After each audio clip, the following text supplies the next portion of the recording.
కలిసిపోయారా? ఇద్దరు ఒకే మాటపై ముందస్తుగా మాట్లాడుకొని పార్టీ కార్యక్రమాలు. కాళేశ్వరం విషయంలో హరీష్కు సంఘీభావంగా కేటీఆర్. ఫార్ములా ఈ రేస్ అంశంలో కేటీఆర్కు అండగా హరీష్. ప్రభుత్వంపై పీపీపీలు, ప్రెస్ మీట్లతో దూకుడు. నిత్యం ప్రజల్లో ఉండేలా కార్యాచరణ.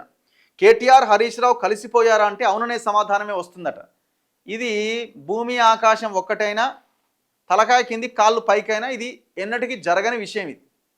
ఇదంతా ఒక పెద్ద డ్రామా, నటిస్తున్నారు. వాళ్ళు ఎట్ట కలిసిపోతారండి? నేనే ముఖ్యమంత్రి కావాలన్నది కేటీఆర్ ఆలోచన.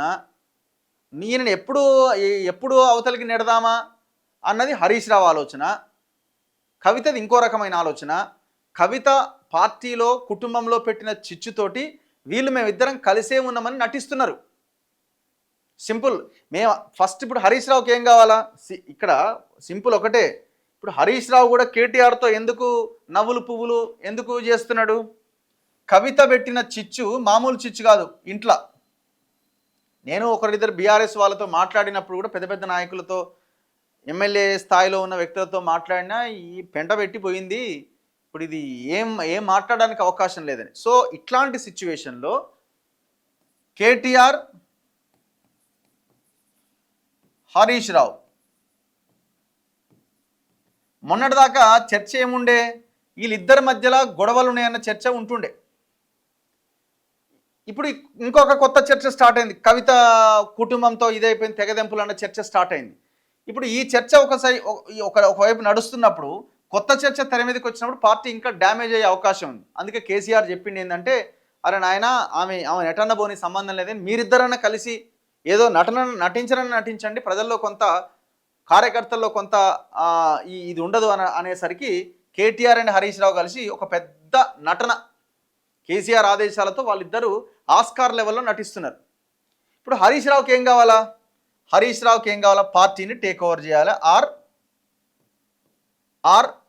నేను కేసీఆర్ తర్వాత నాకే ఆ పదవి రావాలన్నది, ఆ పార్టీ నా చేతిలోకి రావాలన్నది హరీష్ రావు ఆలోచన. కేటీఆర్ది ఏంది? మా నాయన ఉన్నాడు, మా నాయన నాకే ఇస్తాడు, నాదే వారసత్వం అని ఆయనది. ఇప్పుడు హరీష్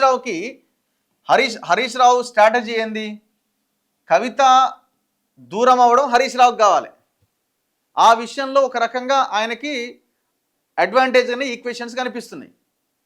కేసీఆరే అవసరమైతే కవితని సైలెంట్గా ఉండి ఆమె ఒక రకంగా చెప్పాలంటే పొలిటికల్గా ఆమె గొంతు కోసేసిండు. కవిత అనుకున్నది కేసీఆర్ రెచ్చిపోతాడేమో, మా అన్న రెచ్చిపోతాడేమో, ఏదో ఒకటి అవుతుంది, దీని ద్వారా నేను మైలేజ్ పొందొచ్చు అనుకుంది. కానీ వాళ్ళు ఏం చేసిరు? సైలెంట్గా ఉండి ఖతం చేసేసిరు ఆమెని. ఇది హరీష్ రావుకి కూడా కావాలి. ఎందుకంటే హరీష్ రావుకి తెలుసు కేటీఆర్ని కొట్టడం పెద్ద సమస్య కాదని. హరీష్ రావుకు తెలుసు కేటీఆర్కి ప్రజల్లో ఎలాంటి యాక్సెప్టెన్సీ లేదు, ఏనాటికైనా సరే అవసరమైతే నన్ను యాక్సెప్ట్ చేస్తారు ఎంతో కొంత, కానీ కేటీఆర్ని యాక్సెప్ట్ చేయరన్నది హరీష్ రావుకు తెలుసు. సో ఇప్పుడు ఆయనకు వచ్చిన నష్టం ఏముంది?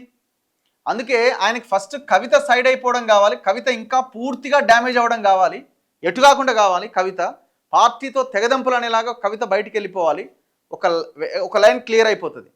ఇక నెక్స్ట్ కేటీఆర్ది ఏముంది?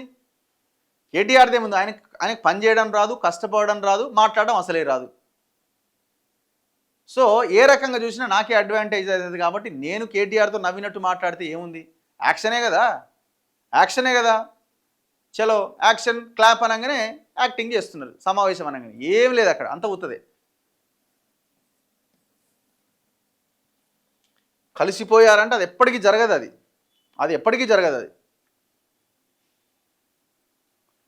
మరి వీళ్ళిద్దరి కలయిక చూసి కవిత మళ్ళీ ఏమైనా రియాక్షన్ ఏమైనా మారుతుందా అన్నది కూడా చూడాలి. ఎందుకంటే ఇప్పుడు ఆమెని ఎట్లాగో వాళ్ళు దేక్తలేరు కాబట్టి ఆమె ఇంకా మరింత టార్గెట్ చేసుకుంటూ ముందుకెళ్తుందా?